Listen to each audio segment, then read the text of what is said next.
നമസ്കാരം. വെളിച്ചം ചാനലിലേക്ക് സ്വാഗതം. 2026 ജനുവരി 4, 5 തീയതികളിലെ ദിനഫലങ്ങൾ, രാശിഫലങ്ങളാണ് ഇതിൽ പറയുന്നത്. 12 രാശിക്കാരെക്കുറിച്ചും പറയുന്നുണ്ട്. ഒരു ദിവസം നമ്മൾ മിനിമം അറിഞ്ഞിരിക്കേണ്ട ജ്യോതിഷ വിവരങ്ങളാണ് ഇതിൽ പറയുന്നത്. ഇതിൻ്റെ കറക്റ്റ് ടൈമിംഗ് പറയുകയാണെങ്കിൽ ജനുവരി 4 രാവിലെ 9:43 AM മുതൽ ജനുവരി 6 ഉച്ചയ്ക്ക് 12 മണി 17 PM വരെയാണ് ഈ ഫലങ്ങൾ അനുഭവവേദ്യമാകുന്നത്.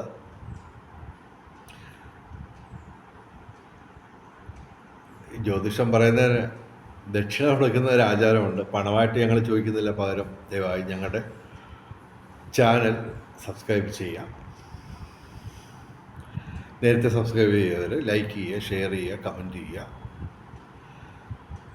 അതുപോലെ ഹൈപ്പ് ചെയ്യുക എന്ന് പറയുന്ന പുതിയ പരിപാടിയുണ്ട്. അത് നിങ്ങളുടെ ഫോണിൽ ആ സംവിധാനം ഉണ്ടെങ്കിൽ ദയവേത് ഹൈപ്പും ചെയ്യുക.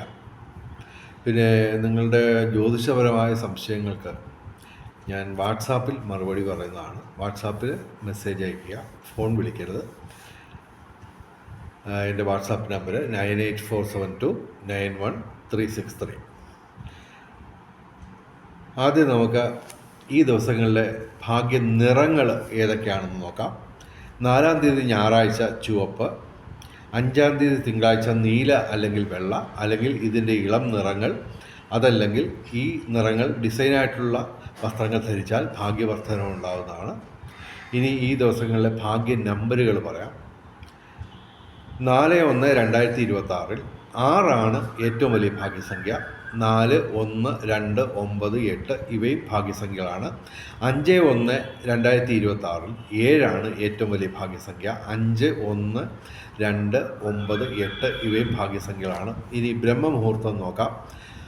ബ്രഹ്മമുഹൂർത്തം 4-5 തീയതികളിൽ രാവിലെ 5:15 AM മുതൽ രാവിലെ 6:03 AM വരെയാണ് ബ്രഹ്മമുഹൂർത്തം. 4-5 തീയതികളിൽ അഭിജിത്ത് മുഹൂർത്തം 4-ാം തീയതി ഉച്ചയ്ക്ക് 12:08 PM മുതൽ ഉച്ചയ്ക്ക് 12:54 PM വരെയാണ് 4-ാം തീയതി അഭിജിത്ത് മുഹൂർത്തം. 5-ാം തീയതി ഉച്ചയ്ക്ക് 12:09 PM മുതൽ ഉച്ചയ്ക്ക് 12:54 PM വരെയാണ് 5-ാം തീയതി അഭിജിത്ത് മുഹൂർത്തം. അഭിജിത്ത് മുഹൂർത്തത്തിലും ബ്രഹ്മമുഹൂർത്തത്തിലും പ്രധാനപ്പെട്ട കാര്യങ്ങൾ ചെയ്യാൻ ശ്രമിക്കുക. ബ്രഹ്മമുഹൂർത്തത്തിൽ പ്രാർത്ഥനകൾക്ക് പ്രാധാന്യം നൽകുക. ഇനി രാഹുകാലം നോക്കാം. 4-ാം തീയതി വൈകിട്ട് 4:47 PM മുതൽ വൈകിട്ട് 6:12 PM വരെയാണ് 4-ാം തീയതി രാഹുകാലം. 5-ാം തീയതി രാഹുകാലം രാവിലെ 8:16 AM മുതൽ രാവിലെ 9:41 AM വരെയാണ് 5-ാം തീയതി രാഹുകാലം. രാഹുകാലത്ത് യാത്രകൾ ഒഴിവാക്കുക. അതുപോലെ തന്നെ പ്രധാനപ്പെട്ട കാര്യങ്ങളിൽ നിന്ന് വിട്ടു നിൽക്കുക. ഇനി നമുക്ക് ദിനഫലങ്ങൾ നോക്കാം. ആദ്യം മേടം രാശി. അശ്വതി, ഭരണി, കാർത്തിക ആദ്യ പാദം. മേടം രാശിക്ക് ഗുണദോഷ സമ്മിശ്രമാണ്. ഡയറക്റ്റായിട്ട് പ്രതികൂലമായിട്ട് ശനി മാത്രമേ ഉള്ളൂ. ശനിയാഴ്ച വ്രതമെടുത്ത് ശിവന്, അയ്യപ്പന്, ശനിക്ക് വഴിപാടുകൾ നടത്തുക. ഇവർക്ക് 5 ഗ്രഹങ്ങൾ ഗുണദോഷ സമ്മിശ്രമായിട്ട് നിൽക്കുന്നു. മേടം രാശിക്ക് ഗുണദോഷ സമ്മിശ്രമാണ്. അനുകൂലമായിട്ട് സർപ്പം, ശിഖി, ശുക്രൻ ഇവ ഡയറക്റ്റായിട്ട് അനുകൂലമായിട്ട് നിൽക്കുന്നു. വിവിധ സ്രോതസ്സിൽ നിന്ന് ധനവരവ് ഉണ്ടാവും. അതുപോലെ തന്നെ ഭാഗ്യപരീക്ഷണങ്ങളിൽ ചെറിയ സാധ്യതയുണ്ട്. ബന്ധങ്ങൾ ഊഷ്മളമാവും. പൊതുവെ മേടം രാശിക്ക് ഗുണദോഷ സമ്മിശ്രമാണ്. ഇനി ഇടവൻ രാശി. കാർത്തിക അവസാന 3 പാദം, രോഹിണി, മകയിരം ആദ്യ 2 പാദം. ഇടവൻ രാശിക്ക് ഗുണാധിക്യമാണ്. 5 ഗ്രഹങ്ങൾ ഡയറക്റ്റായിട്ട് അനുകൂലമായിട്ട് നിൽക്കുന്നു. അതിൽ തന്നെ പ്രാധാന്യം കൽപ്പിക്കേണ്ടത് വ്യാഴവും ശനിയും ഡയറക്റ്റായിട്ട് അനുകൂലമായിട്ട് നിൽക്കുന്നു. പ്രതികൂലമായിട്ട് നിൽക്കുന്നത് ചൊവ്വയും സൂര്യനും ആണ്. പാപഗ്രഹങ്ങളാണ്. അഷ്ടമത്തിലാണ് ഇവ നിൽക്കുന്നത്. അപ്പോൾ വാഹനം ഓടിക്കുമ്പോൾ സൂക്ഷിക്കുക. അതുപോലെ തന്നെ തീപ്പൊള്ളൽ ശ്രദ്ധിക്കുക. നിയമപരമായ പ്രശ്നങ്ങൾ ഉടലെടുക്കാം, ജാഗ്രത പുലർത്തുക. ഇലക്ട്രോണിക് ഉപകരണങ്ങൾ കേടാവാൻ സാധ്യതയുണ്ട്. യന്ത്രസാമഗ്രികൾ പൊതുവെ ശ്രദ്ധയോടെ ഉപയോഗിക്കുക. തൊഴിൽപരമായിട്ടുള്ള പ്രശ്നങ്ങൾ ഉണ്ടാകാൻ സാധ്യതയുണ്ട്. അപ്പോൾ ഞായറാഴ്ച ശിവന്, ചൊവ്വാഴ്ച മുരുകന് വഴിപാടുകൾ നടത്തുക. ഇവരേർപ്പെടുന്ന ഏതൊരു കാര്യത്തിനും ഒരു വിജയസാധ്യത എപ്പോഴുമുണ്ട്. ധനവരവ് അസാമാന്യമായിട്ടുണ്ടാവും. വിവിധ സ്രോതസ്സിൽ നിന്ന് ഭൗതിക സുഖങ്ങൾ, ബന്ധങ്ങൾ ഊഷ്മളമാവും. പുതിയ സുഹൃത്തുക്കളെ കിട്ടും. സമൂഹത്തിൽ ഉന്നതരുമായിട്ട് ബന്ധം സ്ഥാപിക്കാൻ, അതുവഴി ഭാവിയിൽ അല്ലെങ്കിൽ ഇപ്പോൾ നേട്ടം ഉണ്ടാക്കാൻ പറ്റും. കലാസാഹിത്യ രംഗത്തും ബൗദ്ധിക രംഗത്തും വിദ്യാഭ്യാസ രംഗത്തും ഉയർച്ച ഉണ്ടാവും. സാങ്കേതിക മികവുകൊണ്ട് നിങ്ങൾക്ക് നേട്ടങ്ങൾ ഉണ്ടാക്കാൻ പറ്റും. പൊതുവെ ഇടവൻ രാശിക്ക് നല്ല ദിവസങ്ങളാണ്. ചൊവ്വയും സൂര്യനും പ്രതികൂലമാണെന്നുള്ള അത് എപ്പോഴും മനസ്സിലുണ്ടാവണം. ജാഗ്രത പുലർത്തിക്കൊണ്ട് ഏറ്റവും പ്രധാനപ്പെട്ട കാര്യങ്ങൾ ഈ ദിവസങ്ങളിൽ ചെയ്തു തീർക്കാൻ ശ്രമിക്കുക. ഇടവൻ രാശിക്ക് ഗുണാധിക്യമാണ് കാണുന്നത്. ഇനി മിഥുനം രാശി. മകയിരം അവസാന 2 പാദം, തിരുവാതിര, പുണർദം ആദ്യ 3 പാദം. മിഥുനം രാശിക്ക് ഗുണദോഷ സമ്മിശ്രത്തിൽ തന്നെ അല്പം പ്രശ്നമുള്ള ദിവസങ്ങളാണ്. 7ാം ഭാവത്തിൽ സൂര്യൻ, ചൊവ്വ, ബുധൻ ഇവ നിൽക്കുന്നു.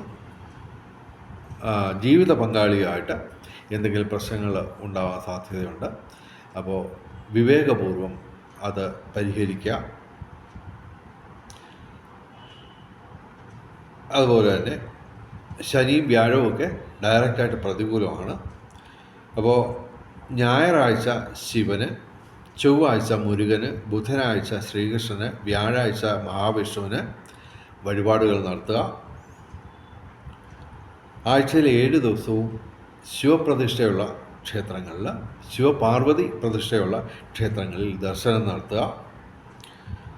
ശനിയാഴ്ച വ്രതമെടുത്ത് ശിവന്, അയ്യപ്പന്, ശനിക്ക് വഴിപാടുകൾ നടത്തുക. ഇവർക്ക് അത്ര മെച്ചപ്പെട്ട ദിവസങ്ങളൊന്നും അല്ല. പൊതുവെ ഗുണദോഷ സമ്മിശ്രത്തിൽ തന്നെ അല്പം ദോഷാധിക്യമുള്ള ദിവസങ്ങളാണ്. ജാഗ്രത പുലർത്തുക. ഇനി കർക്കിടകം രാശി. പുണർദം അവസാന പാദം, പൂയായില്യം. കർക്കിടകം രാശിക്ക് ഗുണദോഷ സമ്മിശ്രമാണ്. വ്യാഴാഴ്ച മഹാവിഷ്ണു ക്ഷേത്രത്തിൽ വഴിപാടുകൾ നടത്തുക. ആഴ്ചയിൽ 7 ദിവസവും ശിവക്ഷേത്രങ്ങളിലും സർപ്പപ്രതിഷ്ഠയുള്ള ക്ഷേത്രങ്ങളിലും ദർശനം നടത്തുക. ഇവർക്ക് പിതൃസ്വത്ത് ലഭിക്കാനുള്ള സാധ്യതയുണ്ട്. ഭൂമി ക്രയവിക്രയങ്ങളിലൂടെ നേട്ടമുണ്ടാവും. രാഷ്ട്രീയ രംഗത്തും പൊതുരംഗത്തും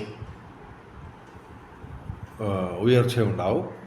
പിതൃഗുണം, സന്താന നേട്ടം, അതുപോലെ തൊഴിൽ വിജയം, അത് ഈ ധനുമാസം മുഴുവൻ ഇവർക്കുണ്ടാവും. പൊതുവെ കർക്കിടകം രാശിക്ക് ഗുണദോഷ സമ്മിശ്രമാണ്. ഇനി ചിങ്ങം രാശി. മകം, പൂരം, ഉത്രം ആദ്യ പാദം. ചിങ്ങം രാശിക്ക് ഗുണദോഷ സമ്മിശ്രമാണ്. എങ്കിലും ചന്ദ്രനും ശനിയും ഒക്കെ ഡയറക്റ്റായിട്ട് പ്രതികൂലമായിട്ട് നിൽക്കുന്നു. അപ്പോൾ അഷ്ടമശനിയാണ്. അപ്പോൾ ശനിയാഴ്ച വ്രതമെടുത്ത് ശിവന്, അയ്യപ്പന്, ശനിക്ക് വഴിപാടുകൾ നടത്തുക. തിങ്കളാഴ്ച ശിവന് വഴിപാടുകൾ നടത്തുക. സർപ്പപ്രതിഷ്ഠയുള്ള ക്ഷേത്രങ്ങളിൽ എല്ലാ ദിവസവും ദർശനം നടത്തുക. ഇവർക്ക് ബന്ധങ്ങൾ ഊഷ്മളമാവും. ഭൗതിക സുഖങ്ങൾ, അതുപോലെ തന്നെ വിവിധ സ്രോതസ്സിൽ നിന്ന് ധനവരവ്. പൊതുവെ ഇവർക്ക് ഈ ചന്ദ്രൻ പ്രതികൂലമായിട്ട് നിൽക്കുന്നതുകൊണ്ട് കഴിവതും ഈ ദിവസങ്ങളിൽ പുതിയ ഇൻവെസ്റ്റ്മെൻറ്റുകൾ ചെയ്യാൻ കഴിവതും ഒഴിവാക്കുക. ഓക്കെ. അതുപോലെ തന്നെ ഭൗതിക സുഖങ്ങൾ, അതായത് ശുക്രനും വ്യാഴവും അനുകൂലമാണ്. പൊതുവെ ദൈവാധീനമൊക്കെ ഉണ്ടായതുകൊണ്ട് ഈ അഷ്ടമശനിയുടെ കാഠിന്യം കുറഞ്ഞിരിക്കും. എങ്കിലും പൊതുവെ ചിങ്ങം രാശിക്ക് ഗുണദോഷ സമ്മിശ്രമാണ്. ഇനി കന്നി രാശി, ഉത്രം അവസാന 3 പാദം, അത്തം ചിത്തിര ആദ്യ 2 പാദം. കന്നി രാശിക്ക് ഗുണാധിക്യമാണ് കാണുന്നത്. ഭാഗ്യപരീക്ഷണങ്ങളിൽ സാധ്യതയുണ്ട്. കലാസാഹിത്യ രംഗത്തും ബൗദ്ധിക രംഗത്തും വിദ്യാഭ്യാസ രംഗത്തും ഉയർച്ചയുണ്ടാവും. ഇവർക്ക് ശനിയും ചൊവ്വയും പ്രതികൂലമാണ്. ചൊവ്വാഴ്ച മുരുകന് വഴിപാടുകൾ നടത്തുക. ശനിയാഴ്ച വ്രതമെടുത്ത് ശിവന്, അയ്യപ്പന്, ശനിക്ക് വഴിപാടുകൾ നടത്തുക. വാഹനം ഓടിക്കുമ്പോൾ ശ്രദ്ധിക്കുക. അതുപോലെ തന്നെ തീപ്പൊള്ളൽ ജാഗ്രത പാലിക്കുക. അതുപോലെ തന്നെ ഇലക്ട്രോണിക് ഉപകരണങ്ങളും യന്ത്രസാമഗ്രികളും ഉപയോഗിക്കുമ്പോൾ ശ്രദ്ധിക്കുക, ജാഗ്രത പുലർത്തുക. കന്നിരാശിക്ക് ഗുണാധിക്യമാണ് കാണുന്നത്. കലാസാഹിത്യ രംഗത്തും ബൗദ്ധിക രംഗത്തും വിദ്യാഭ്യാസ രംഗത്തുമൊക്കെ ഉയർച്ച ഉണ്ടാകും. പൊതുവെ കന്നിരാശിക്ക് നല്ല ദിവസങ്ങളാണ്. എങ്കിലും ചൊവ്വയും ശനിയും പ്രതികൂലമാണെന്നുള്ളത് മറക്കാതെ ജാഗ്രത പുലർത്തിക്കൊണ്ട് പ്രധാനപ്പെട്ട കാര്യങ്ങളൊക്കെ ചെയ്യാൻ ശ്രമിക്കുക. ഇനി തുലാം രാശി, ചിത്തിര അവസാന 2 പാദം, ചോതി വിശാഖം ആദ്യ 3 പാദം. തുലാം രാശിക്ക് 8 ഗ്രഹങ്ങൾ അനുകൂലമാണ്. ഇടിവെട്ട് സൗഭാഗ്യമാണ്. ബുധൻ മാത്രമാണ് അനുകൂലമല്ലാതെ നിൽക്കുന്നത്. ബുധനാഴ്ച ശ്രീകൃഷ്ണ ക്ഷേത്രത്തിൽ വഴിപാടുകൾ നടത്തുക. ഇവർക്ക് എന്തും നേടാൻ പറ്റുന്ന ദിവസങ്ങളാണ്. ഭൂമി ക്രയവിക്രയങ്ങളിലൂടെ നേട്ടമുണ്ടാവും. പൂർവിക സ്വത്ത് ലഭിക്കും. രാഷ്ട്രീയ രംഗത്തും പൊതുരംഗത്തും ഉയർച്ചയുണ്ടാവും. നിയമപരമായ പ്രശ്നങ്ങളിൽ നിന്ന് നമുക്ക് അനുകൂലമായിട്ടുള്ള മാറ്റങ്ങൾ വഴി അത് പരിഹരിക്കപ്പെടാൻ സാധ്യത. ധനുമാസം മുഴുവൻ തൊഴിൽ ലാഭം, പിതൃഗുണം, സന്താന നേട്ടം, ഭാഗ്യപരീക്ഷണങ്ങളിൽ സാധ്യത. അതുപോലെ തന്നെ ബന്ധങ്ങൾ ഊഷ്മളമാവും. പിന്നെ ഈ ഭാഗ്യപരീക്ഷണങ്ങളുടെ കാര്യം ഞാൻ പറയട്ടെ. അതായത് നമ്മൾ സാധാരണ പെട്ടെന്ന് ഭാഗ്യപരീക്ഷണം എന്ന് പറഞ്ഞാൽ ലോട്ടറി തന്നെയാണ്. അപ്പോൾ കഴിഞ്ഞ ദിവസം എനിക്കൊരാൾ മെസ്സേജ് ഇട്ടു, 6000 രൂപയ്ക്ക് അയാൾ ലോട്ടറി എടുത്തു. ആകെ 700 രൂപയെ സമ്മാനം കിട്ടിയത്. ഞാനെങ്ങും പറഞ്ഞിട്ടില്ല 6000 രൂപയ്ക്ക് ലോട്ടറി എടുക്കാൻ. 6000 രൂപയ്ക്ക് ഒരു ദിവസം ലോട്ടറി എടുക്കുക. ഓക്കെ, ഈ ലോട്ടറി അടിക്കാമെങ്കിൽ ഒരെണ്ണം എടുത്താൽ മതി. അടിക്കാനുള്ളതെങ്കിൽ അതാ അടിക്കും. ചുമ്മാ ഭാഗ്യപരീക്ഷണ സാധ്യതയുണ്ടെന്ന് പറയുമ്പോൾ 10,000 രൂപയ്ക്ക് 20,000 രൂപയ്ക്കൊക്കെ ലോട്ടറി എടുക്കുക എന്ന് ഞാൻ പറഞ്ഞിട്ടില്ല. ഒരു ലോട്ടറി എടുത്താൽ മതി. അത് ചെയ്യാതെ 6000 രൂപയ്ക്ക് ലോട്ടറി എടുത്തിട്ട് 700 രൂപയെ കിട്ടിയുള്ളൂ എന്നൊക്കെ പറഞ്ഞ് എനിക്കൊരാൾ മെസ്സേജ് ഇട്ടേക്കുന്നു. എന്താ ചെയ്യുക? ഞാൻ ഒരിക്കലും ലോട്ടറിയെ പ്രോത്സാഹിപ്പിക്കുകയല്ല. ഒരു ലോട്ടറിയൊക്കെ എടുക്കാൻ പറ്റുന്ന അവസ്ഥ ഈ തുലാം രാശിക്ക് ഇപ്പോഴുണ്ട്. കാരണം സർപ്പം അഥവാ രാഹു അനുകൂലമായിട്ട് നിൽക്കുന്നു. ശനിയും വ്യാഴവും ഒക്കെ അനുകൂലമാണ്. നിരത്തി പിടിച്ച ഗ്രഹങ്ങളൊക്കെ അനുകൂലമാണ്. അപ്പോൾ ഒരു ലോട്ടറി എടുക്കേണ്ട കാര്യമുള്ളൂ. അടിക്കാമെങ്കിൽ അത് അടിക്കും. ചുമ്മാ 6000 രൂപയ്ക്കൊക്കെ ലോട്ടറി എടുത്ത് കാശ് പോയാൽ ഞാൻ ഉത്തരവാദിയല്ല. ഓക്കെ, അപ്പോൾ ഇവിടെ ബന്ധങ്ങൾ ഊഷ്മളമാവും. അതുപോലെ തന്നെ ഭൗതിക സുഖങ്ങൾ, വിവിധ സ്രോതസ്സിൽ നിന്ന് ധനവരവ്, പുതിയ സുഹൃത്തുക്കളെ ലഭിക്കും. സമൂഹത്തിൽ ഉന്നതരുമായിട്ട് ബന്ധം സ്ഥാപിക്കാനും നേട്ടം ഉണ്ടാക്കാനും സാധ്യത തെളിഞ്ഞു നിൽക്കുകയാണ്. അതുപോലെ തന്നെ ഉല്ലാസയാത്രയ്ക്കും തീർത്ഥയാത്രകൾക്കും സാധ്യത ഉണ്ടാവും. ഏർപ്പെടുന്ന ഏതൊരു കാര്യത്തിനും ഒരു വിജയസാധ്യത നിലനിൽക്കും. പൊതുവെ തുലാം രാശിക്ക് ഇടിവെട്ട് സൗഭാഗ്യമാണ്. 6000 രൂപയ്ക്കൊന്നും ലോട്ടറി എടുത്തേക്കരുത്. ഒരു ലോട്ടറി എടുക്കുക. അത് വീണ്ടും വീണ്ടും ഞാൻ പറയുകയാണ്. എനിവേ, ഇനി വൃശ്ചികം രാശി. വിശാഖം അവസാന പാദം, അനിഴം, തൃക്കേട്ട. വൃശ്ചികം രാശിക്ക് ഗുണദോഷ സമ്മിശ്രമാണ്. 6 ഗ്രഹങ്ങൾ ഗുണദോഷ സമ്മിശ്രമായിട്ട് നിൽക്കുന്നു. ഡയറക്റ്റായിട്ട് പ്രതികൂലം വ്യാഴം മാത്രമാണ്. വ്യാഴാഴ്ച വ്രതമെടുത്ത് മഹാവിഷ്ണു ക്ഷേത്രത്തിൽ വഴിപാടുകൾ നടത്തുക. ഇവർക്ക് വിവിധ സ്രോതസ്സിൽ നിന്ന് ധനവരവുണ്ടാവും. കലാസാഹിത്യ രംഗത്തും ബൗദ്ധിക രംഗത്തും വിദ്യാഭ്യാസ രംഗത്തും ഉയർച്ചയുണ്ടാവും. പൊതുവെ വൃശ്ചികം രാശിക്ക് ഗുണദോഷ സമ്മിശ്രമാണ്. ഇനി ധനുരാശി. മൂലം, പൂരാടം, ഉത്രാടം അവസാന പാദം, ആദ്യ പാദം. ധനുരാശിക്ക് ഗുണദോഷ സമ്മിശ്രമാണ്. ഇവർക്ക് ചൊവ്വ, സൂര്യൻ, ബുധൻ ഇവ ജന്മത്തിൽ നിൽക്കുന്നു. അപ്പോൾ ശാരീരിക മാനസിക അസ്വസ്ഥതകൾ ഉണ്ടാവാം. ഞായറാഴ്ച ശിവന്, തിങ്കളാഴ്ച ശിവന്, ചൊവ്വാഴ്ച മുരുകന് വഴിപാടുകൾ നടത്തുക. ശനിയാഴ്ച വ്രതമെടുത്ത് ശിവന്, അയ്യപ്പന്, ശനിക്ക് വഴിപാടുകൾ നടത്തുക.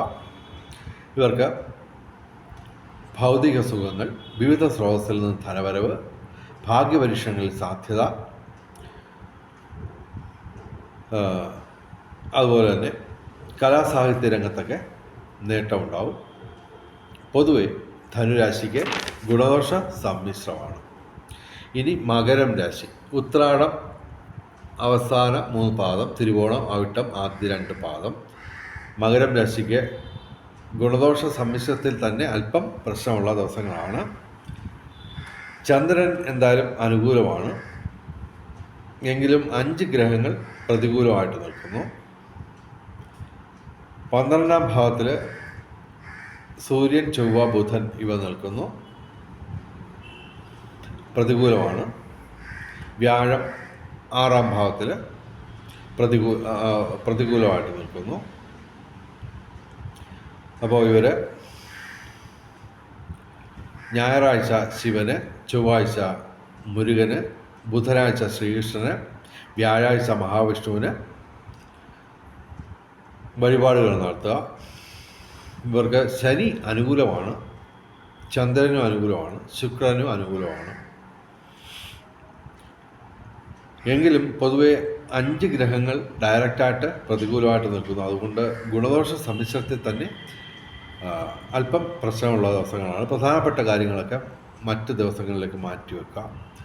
ഇവർക്ക് ഏത് കാര്യത്തിലും ഒരു വിജയസാധ്യതയുണ്ടെങ്കിലും അതിനൊക്കെ തടസ്സങ്ങൾ പ്രതീക്ഷിക്കാം. കലാസാഹിത്യ രംഗത്ത് നേട്ടമുണ്ടാവും. വിവിധ സ്രോതസ്സിൽ നിന്ന് ധനവരവുണ്ടാവും. മകരം രാശിക്ക് ഗുണദോഷ സമ്മിശ്രത്തിൽ തന്നെ അല്പം പ്രശ്നമുള്ള ദിവസങ്ങളാണ്. ഇനി കുംഭം രാശി. അവിട്ടം അവസാന 2 പാദം, ചതയം, പൂരിട്ടാതി ആദ്യ 3 പാദം. കുംഭം രാശിക്ക് അത്യധികം ഗുണാധിക്യമുള്ള ദിവസങ്ങളാണ്. എങ്കിലും ശനിയും സർപ്പവും പ്രതികൂലമായിട്ട് നിൽക്കുന്നു. ശനിയാഴ്ച വ്രതമെടുത്ത് ശിവന്, അയ്യപ്പന്, ശനിക്ക് വഴിപാടുകൾ നടത്തുക. ആഴ്ചയിൽ 7 ദിവസവും സർപ്പപ്രതിഷ്ഠയുള്ള ക്ഷേത്രങ്ങളിൽ ദർശനം നടത്തുക. 6 ഗ്രഹങ്ങൾ ഇവർക്ക് ഡയറക്റ്റായിട്ട് അനുകൂലമായിട്ട് നിൽക്കുന്നു. 11ാം ഭാവത്തിൽ ലാഭസ്ഥാനത്ത് ശുക്രൻ, ബുധൻ, ചൊവ്വ, സൂര്യൻ ഇവ നിൽക്കുന്നു. വ്യാഴവും അനുകൂലമാണ് 5ാം ഭാവത്തിൽ. അപ്പോൾ പ്രണയ ജീവിതത്തിൽ ഇവർക്ക് നേട്ടമുണ്ടാവും. കലാസാഹിത്യ രംഗത്തും ബൗദ്ധിക രംഗത്തും വിദ്യാഭ്യാസ രംഗത്തും ഉയർച്ചയുണ്ടാവും. വിവിധ സ്രോതസ്സിൽ നിന്ന് ധനവരവുണ്ടാവും. പിതൃസ്വത്ത് ലഭിക്കാനുള്ള സാധ്യത, അതുവഴി നേട്ടമുണ്ടാവാൻ സാധ്യതയുണ്ട്. ഭൂമി ക്രയവിക്രയങ്ങളുടെ നേട്ടമുണ്ടാവും. രാഷ്ട്രീയ രംഗത്തും പൊതുരംഗത്തും ഉയർച്ചയുണ്ടാവും. ധനുമാസം മുഴുവൻ ഇവർക്ക് തൊഴിൽ ലാഭം ഉണ്ടാവും. പിതൃഗുണം, സന്താന നേട്ടം ഇവയൊക്കെ അനുഭവത്തിൽ വരും. കുംഭം രാശിക്ക് അത്യധികം ഗുണാധിക്യമുള്ള ദിവസങ്ങളാണ്. പ്രധാനപ്പെട്ട കാര്യങ്ങളൊക്കെ ഈ ദിവസങ്ങളിൽ ചെയ്യാൻ ശ്രമിക്കുക. ഇനി മീനം രാശി. പൂരിട്ടാതി അവസാന പാദം, ഉത്രട്ടാതി രേവതി. മീനം രാശിക്ക് ഗുണദോഷ സമ്മിശ്രമാണ്. ഇവർക്ക് ജന്മശനിയാണ്. അപ്പോൾ ശനിയാഴ്ച വ്രതമെടുത്ത് ശിവന്, അയ്യപ്പന്, ശനിക്ക് വഴിപാടുകൾ നടത്തുക. ആഴ്ചയിലെ 7 ദിവസവും സർപ്പപ്രതിഷ്ഠയുള്ള ക്ഷേത്രങ്ങളിൽ ദർശനം നടത്തുക. ഇവർക്ക് പിതൃസ്വത്ത് ലഭിക്കാനുള്ള സാധ്യതയുണ്ട്. ധനുമാസം മുഴുവൻ ഇവർക്ക് തൊഴിൽ വിജയം ഉണ്ടാവും. പിതൃഗുണം, സന്താന നേട്ടം, ഭൂമി ക്രയവിക്രയങ്ങളുടെ നേട്ടം, രാഷ്ട്രീയ രംഗത്തും പൊതുരംഗത്തും ഉയർച്ച,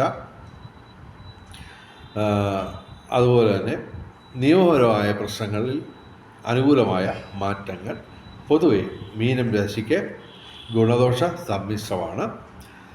വെളിച്ചം ചാനലിൻ്റെ മുഴുവൻ പ്രേക്ഷകർക്കും സർവകാര്യ വിജയം, സർവവിധ സൗഭാഗ്യം, രാജകീയ സുഖഭോഗങ്ങൾ, അപ്രതീക്ഷിത ധനലാഭങ്ങൾ, അപ്രതീക്ഷിത നേട്ടങ്ങൾ ഇവ ഗുരുവായൂരപ്പൻ അനുഗ്രഹിച്ചു തന്ന് എല്ലാവരുടെയും ജീവിതത്തിൽ വെളിച്ചവും ഐശ്വര്യവും സമ്പൽ സമൃദ്ധിയും വന്നു ചേരട്ടെ എന്ന് പ്രാർത്ഥിച്ചുകൊണ്ട് ഈ വീഡിയോ അവസാനിപ്പിക്കുന്നു. നമസ്കാരം, ശുഭദിനം, ഹാപ്പി ന്യൂ ഇയർ.